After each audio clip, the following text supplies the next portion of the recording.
Bom dia a todos e a todas, esse é o curso de Introdução à Erosão Costeira. Eu sou o professor Eduardo Bulhões, da Universidade Federal Fluminense, onde eu coordeno um grupo de pesquisa e projetos aplicados chamado Geocosteira, Unidade de Estudos Costeiros. Nós temos muito material referente a nossas atividades disponíveis no site geocosteira.uf.br. O contexto pelo qual eu estou aqui se refere a que nos últimos 10, 15 anos eu tenho me dedicado especificamente a temas como erosão costeira, ondas de tempestade e seus impactos na costa, né? Toda essa pesquisa ela tem se materializado na forma de capítulos de livro, na forma de publicações em revistas científicas, revistas de divulgação científica, além de apresentações em congressos e palestras e cursos Brasil afora. Já o motivo pelo qual que eu acredito que vocês estejam aqui é relacionado aos tipos de desastre natural que vão acontecer ao longo do litoral, né? Especificamente, a Codificação Brasileira de Desastres Naturais classifica, dentro do grupo geológico e do subgrupo erosão, a tipologia erosão costeira e marinha como um processo de desgaste, seja ele mecânico ou químico, que ocorre ao longo da linha de costa, seja ela rochosa ou arenosa, e se deve à ação das ondas, correntes marinhas e marés. A outra tipologia de desastre está dentro do grupo meteorológico, do subgrupo sistemas de grande escala, escala regional, e é do tipo marés de tempestade e ressacas, né? Que são ondas violentas que geram uma maior agitação do mar próximo à praia. Elas ocorrem quando rajadas fortes de vento fazem subir o nível do oceano, em mar aberto, e essa intensificação das correntes marítimas carrega uma enorme quantidade de água em direção ao litoral. Em consequência, as praias inundam, as ondas se tornam maiores e a orla pode ser devastada, alagando ruas e destruindo edificações.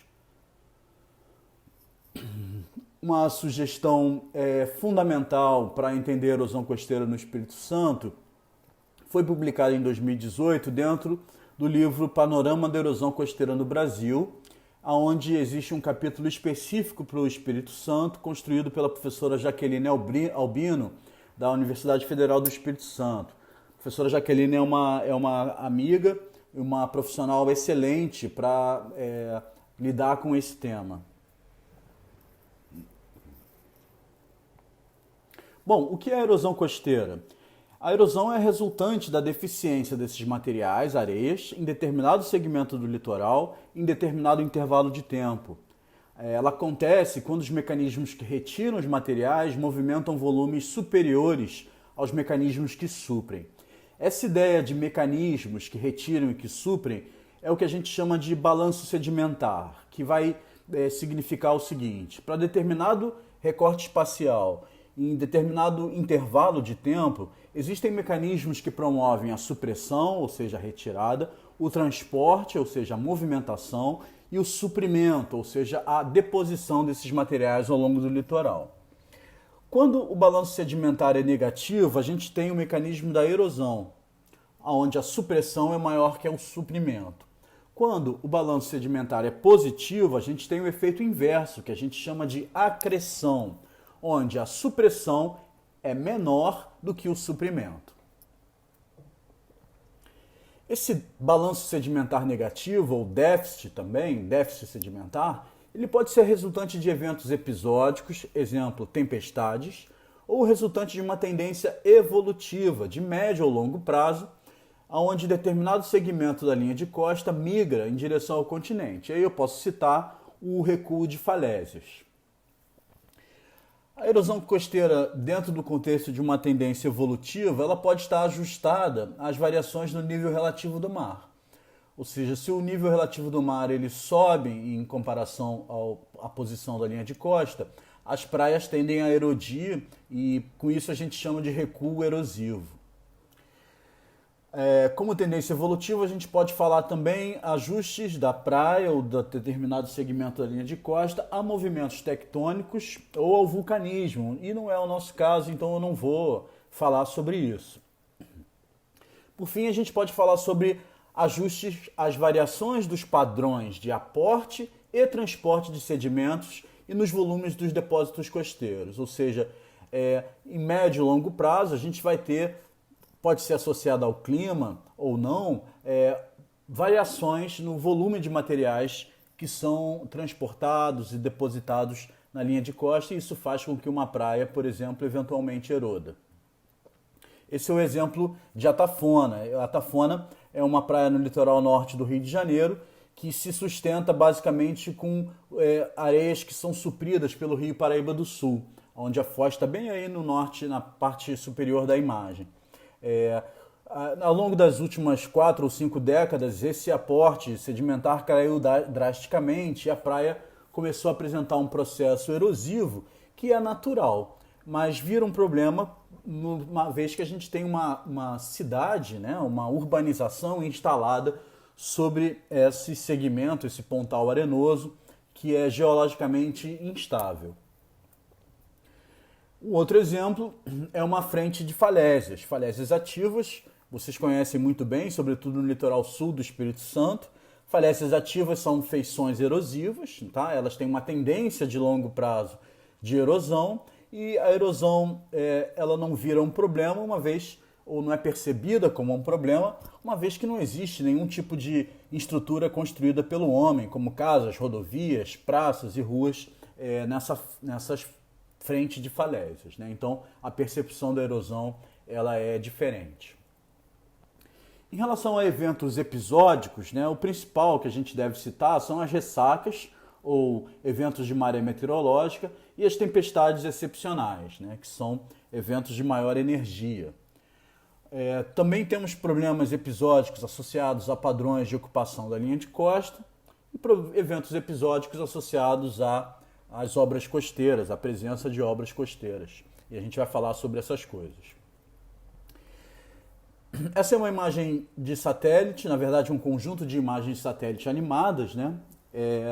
E ela mostra que ao sul um ciclone extratropical, que é o principal gerador de ondas de tempestade para o litoral sul e sudeste brasileiro. A partir deles que são formadas as ressacas que atingem com bastante energia o litoral do país.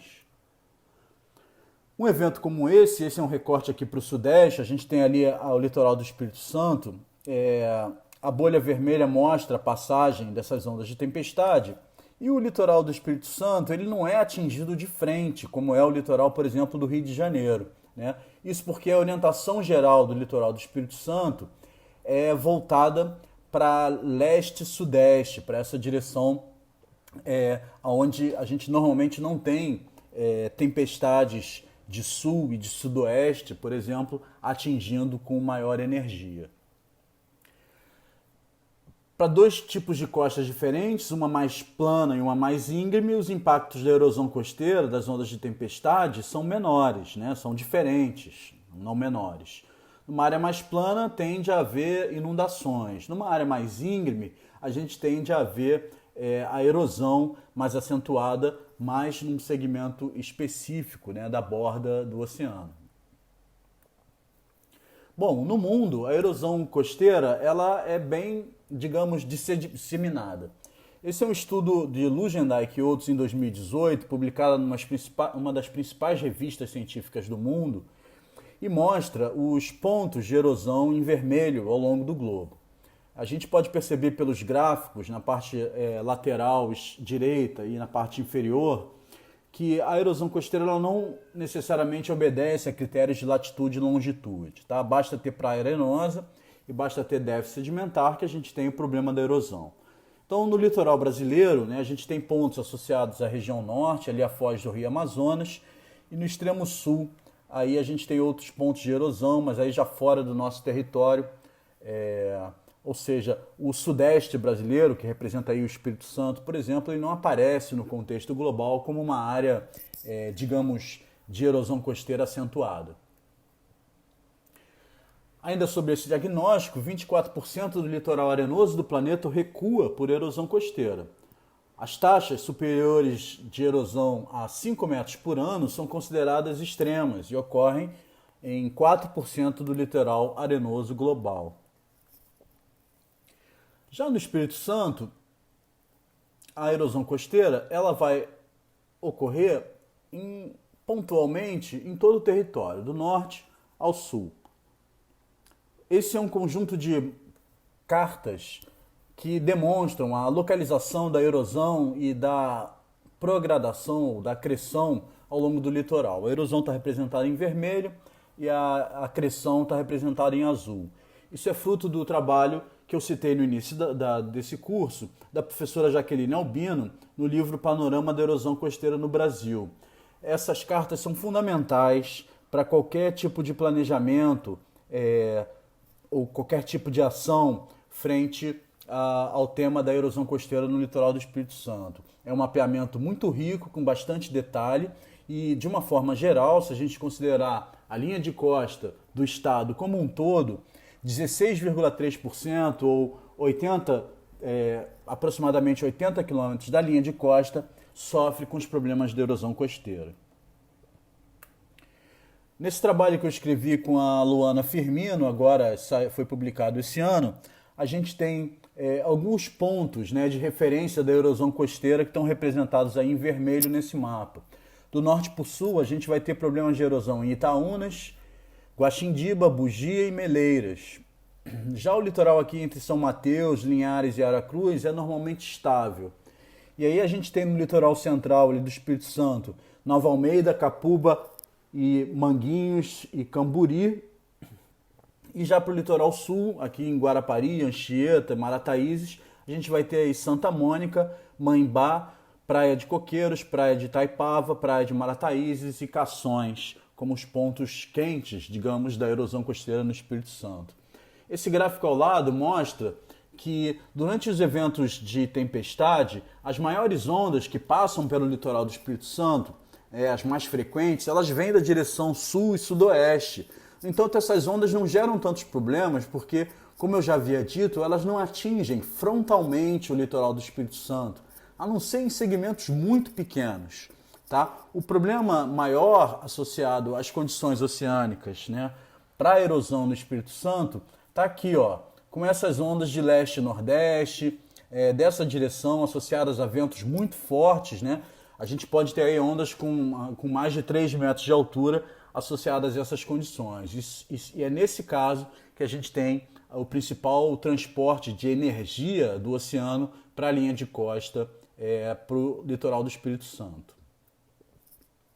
Bom, as causas da erosão costeira elas podem ser naturais, e aí a gente trata a erosão costeira como um processo físico e natural de mudança da paisagem e evolução do relevo costeiro, e a gente pode dizer que as areias que saem de uma praia vão ser transportadas normalmente para suprir outra praia.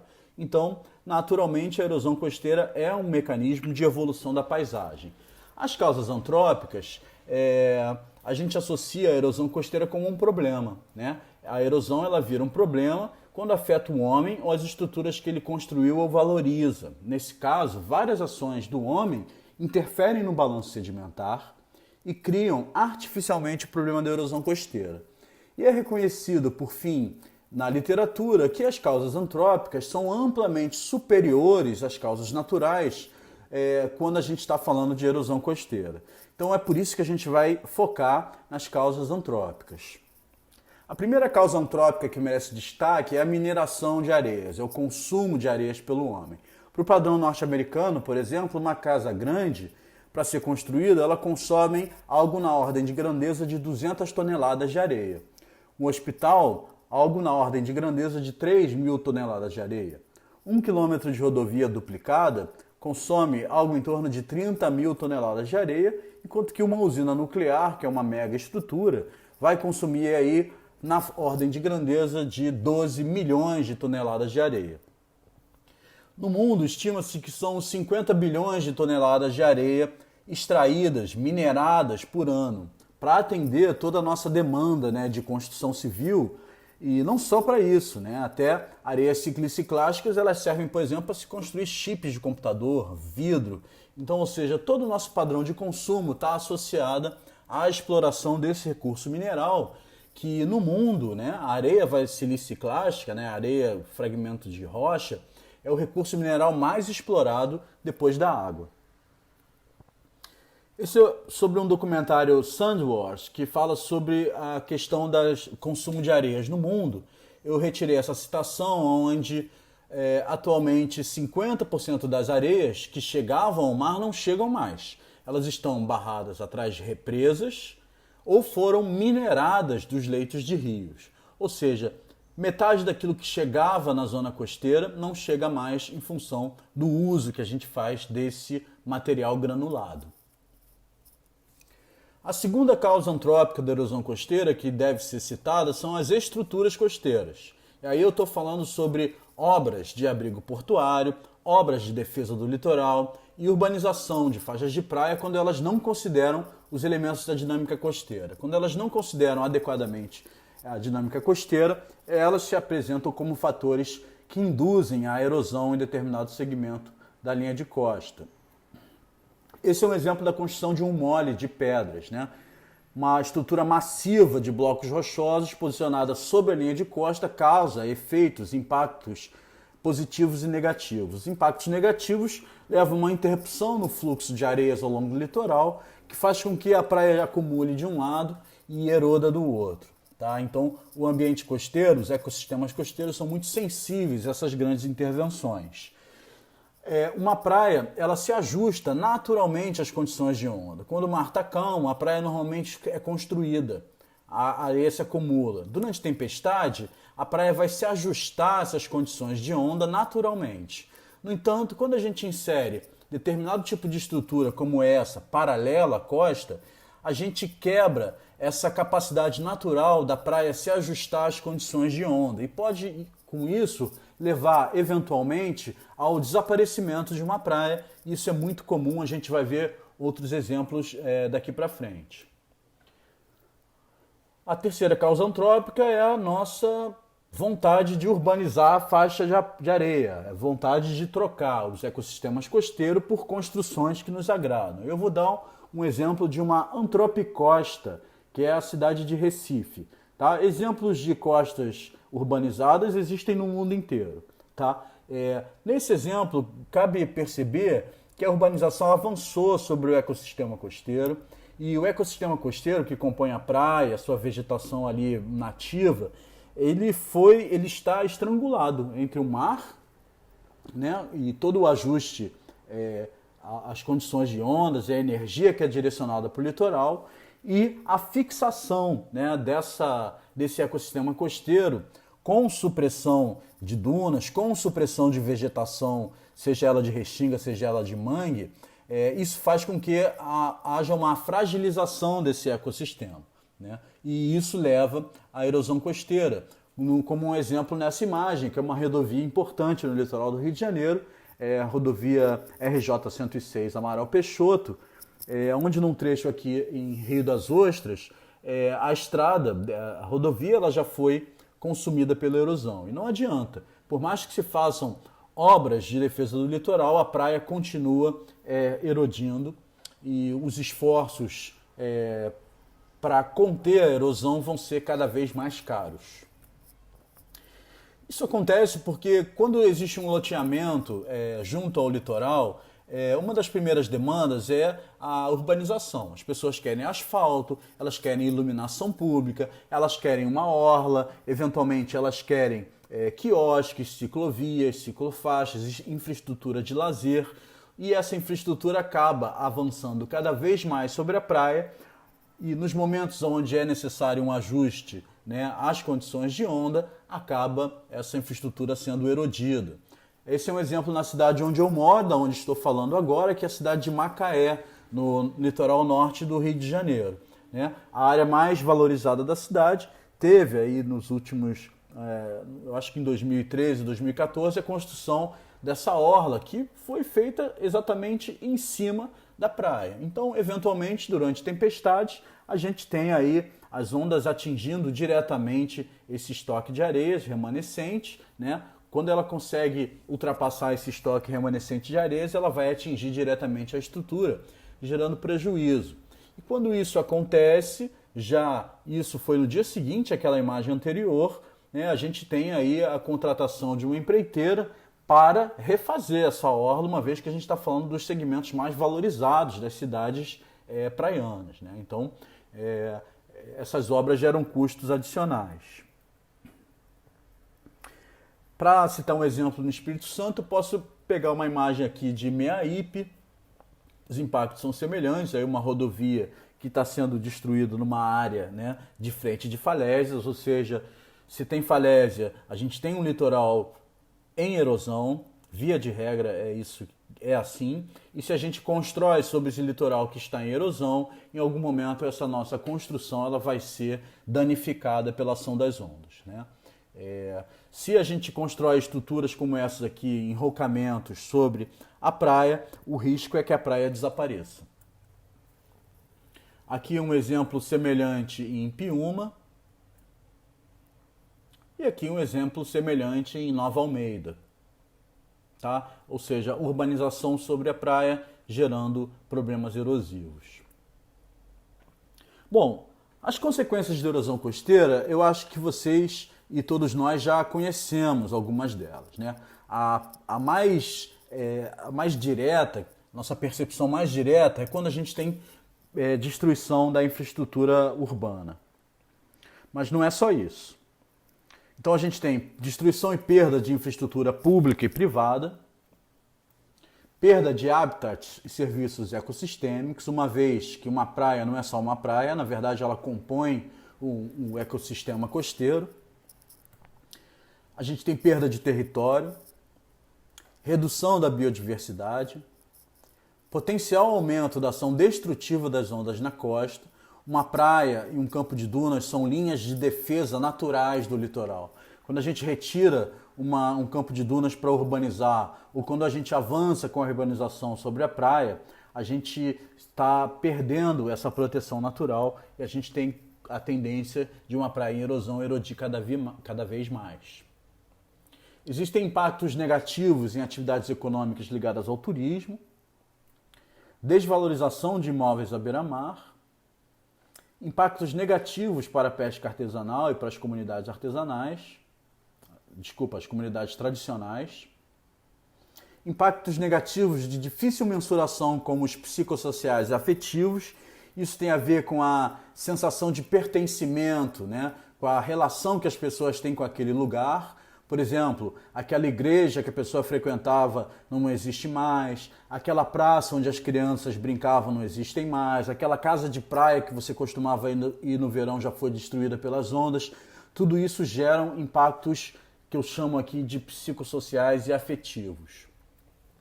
E por fim, o comprometimento de recursos públicos para obras de mitigação da erosão costeira. Eu vou falar um pouco sobre isso. Isso está relacionado ao seguinte: quando a gente tem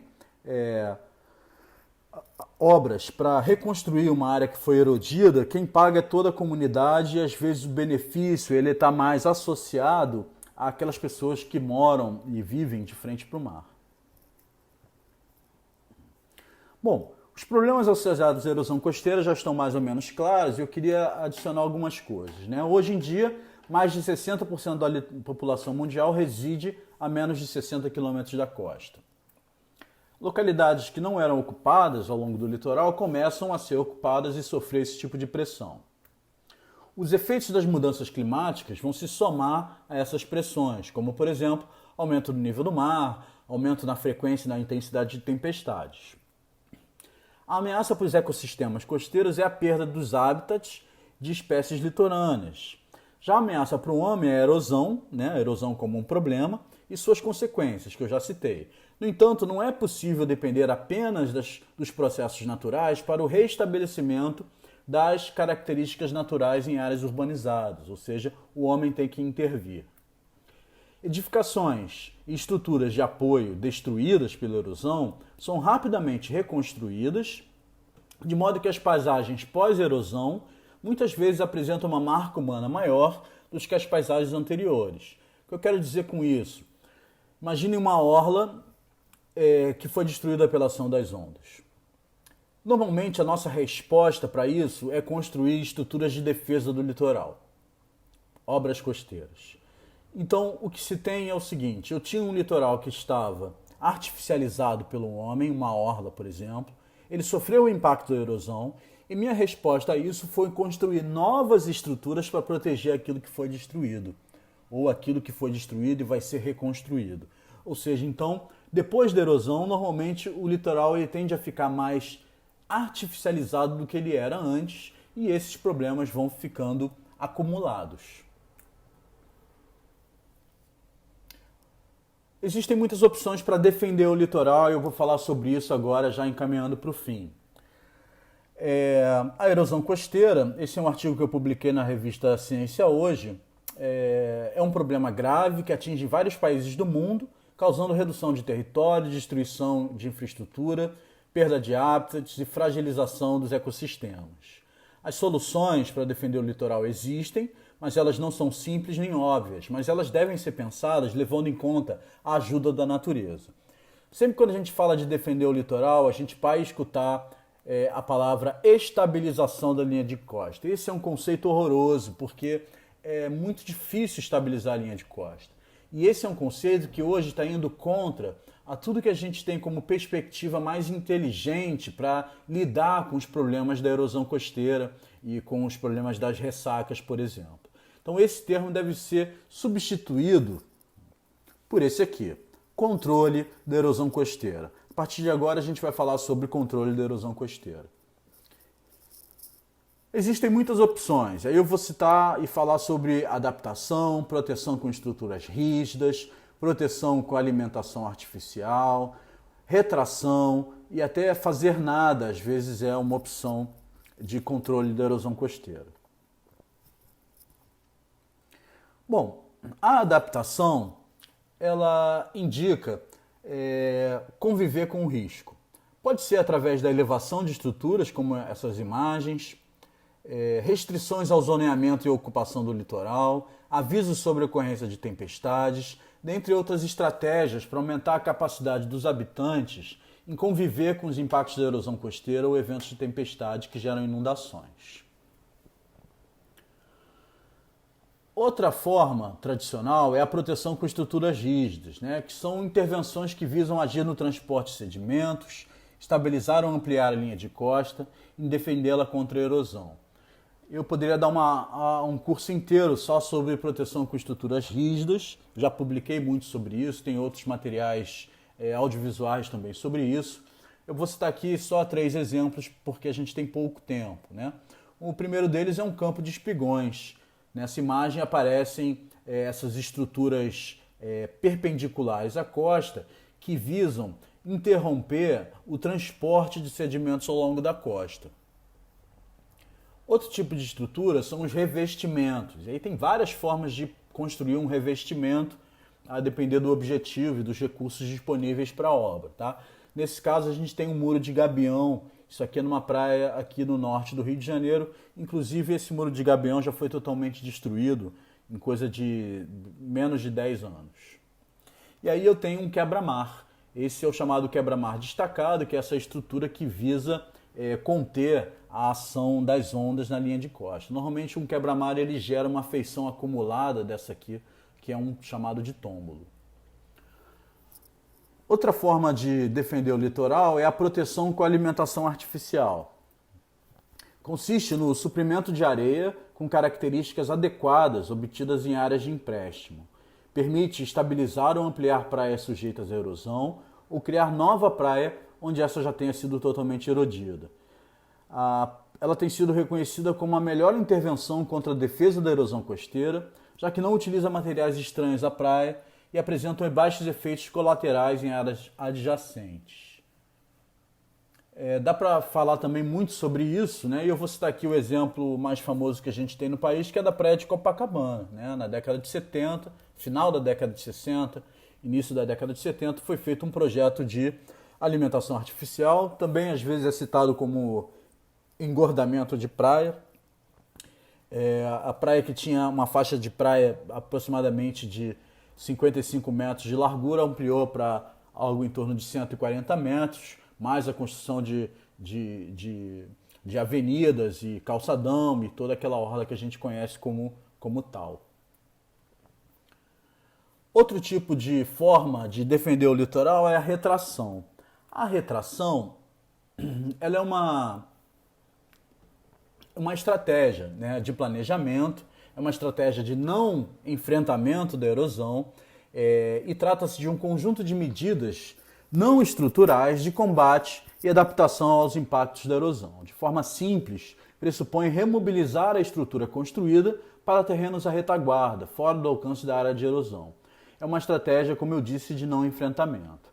E ela pode ser planejada ou forçada. Tá? A retração planejada ela é, digamos, uma estratégia que é a última opção de qualquer gestor tomar para se proteger ou para o controle da erosão costeira. Porque isso envolve desapropriação e, normalmente, as residências, a infraestrutura construída sobre a linha de costa ela é irregular, as pessoas não têm a propriedade sobre a terra, boa parte das nossas terras são da União, então a gente tem muitos problemas fundiários associados a isso.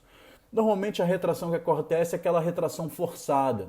A gente vai falar um pouco sobre isso, onde as pessoas se veem forçadas a abandonar suas residências e se mudar para outras, em áreas mais abrigadas da erosão costeira. Outro mecanismo de controle ao defender a defesa do litoral, o controle da erosão costeira, é fazer nada. Fazer nada pode ser uma opção planejada e combinada com ações de retração. Visa entender determinado segmento do litoral como uma área de sacrifício, é uma estratégia de não enfrentamento. Ela pode ser também não planejada, e isso indica deficiência na gestão e induz a um problema mais duradouro. Sem uma estratégia clara, abre-se espaço para ações individuais, paliativas e que não resolvem. Essas duas imagens em preto e branco, a que está do lado esquerdo é sobre o Pontal de Atafona, aqui no norte do Rio de Janeiro, onde são basicamente hoje 5 décadas de fazer nada. Tá? E foi um fazer nada não planejado.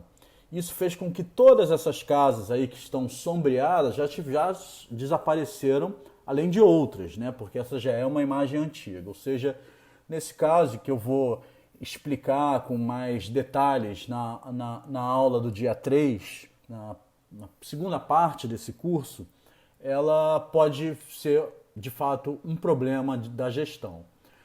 Nessa segunda imagem, a gente tem, isso é nos Estados Unidos, depois de uma tempestade, optou-se por não fazer nada, deixar essas estruturas serem destruídas naturalmente, né? E outras estratégias foram planejadas para o que restou.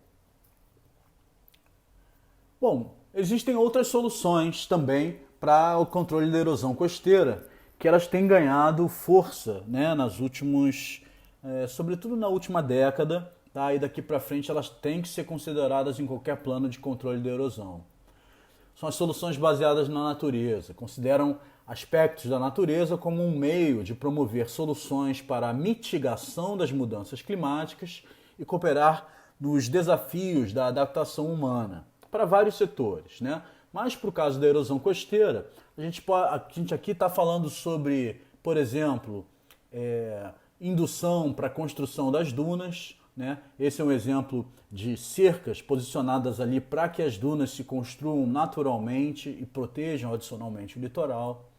A gente pode falar da restauração com replantio de espécies de mangue para proteger aí áreas estuarinas. Os ecossistemas costeiros podem atender diretamente os objetivos de proteção, além de outros serviços como sustentação do estoque de pescado, manutenção de hábitats, filtração e detoxificação de poluentes, dentre outros. Então a gente falou de duna, falou de mangue, a gente pode falar também, as dunas podem ser raspadas e construídas mecanicamente, funcionando aí como um revestimento natural. A gente pode falar de recifes artificiais, né, posicionados para ajudar na redução da energia das ondas que chegam na costa. A gente pode falar de quebra-mares de Recife. A gente pode falar aí novamente de áreas de mangue, né, que são estruturas que naturalmente, né, defendem o litoral. E existem, por fim, também as soluções híbridas, né? As soluções híbridas, como o nome diz, são aquelas que combinam formas de proteção do litoral baseadas na recomposição ou na conservação dos ecossistemas costeiros e estuarinos com infraestrutura rígida, construída e demais práticas já incorporadas pelo homem frente aos desafios de defender o litoral. Eu vou explicar um pouquinho mais. Se a gente tem soluções verdes, como soluções baseadas na natureza, por exemplo, revegetar um campo de dunas ou fazer uma pequena delimitação com blocos rochosos de uma frente estuarina, né? E aí a gente vai ter lá do outro lado grandes paredões, enrogamentos, ou seja, grandes blocos rochosos de concretos para proteger o litoral. As soluções híbridas apontam que há de se haver um equilíbrio entre esses dois tipos de soluções. E como isso pode ser feito? Bom, vamos pegar esse exemplo, vou citar um exemplo. No Brasil a gente tem alguns exemplos, no mundo a gente vai ter alguns outros, tá? Mas isso ainda digamos, é a nova frente de controle da erosão, tá? É o futuro para o controle da erosão. A gente tem aí uma praia urbana, essa de novo é a praia de Boa Viagem no Recife, onde a gente, observando essa paisagem, a gente vê aqui como estrutura de defesa do litoral duas coisas. Revestimento, aqui do lado direito, mais próximo ao mar, um muro com um enrocamento, que são esses blocos rochosos aí posicionados, e um outro muro aqui do lado direito, do lado esquerdo, desculpem, mais próximo à avenida, dando suporte ali à ciclovia. E no meio a gente tem areia que foi posicionada ali artificialmente, né? Foi alimentada artificialmente para compor essa orla. As soluções híbridas atestam que a gente poderia pensar, além disso, eventualmente, a construção de recifes artificiais dentro d'água para diminuir a ação direta das ondas e, por que não, nessa área onde foi construída, onde foi feita a alimentação artificial, a construção de pequenas dunas vegetadas, né? Com isso a gente teria um aspecto mais natural da linha de costa, mais naturalizado da linha de costa, a gente ganharia com efeitos positivos da proteção costeira, uma vez que dunas elas representam um estoque adicional de areia para proteger o litoral, e um recife de coral, ele, por exemplo, artificial, ele poderia criar uma área suscetível para colonização por espécies marinhas, né? E com isso a gente poderia ter até, inclusive, uma área boa para mergulho, né? Pesca submarina e etc. Bom, então é isso, pessoal. Eu acho que eu consegui cumprir aí o meu tempo e a gente tem alguns minutos para conversar sobre o que vocês julgarem necessário. E nesse contexto eu agradeço a presença de todos e obrigado por estarem aqui tão cedo nesse dia.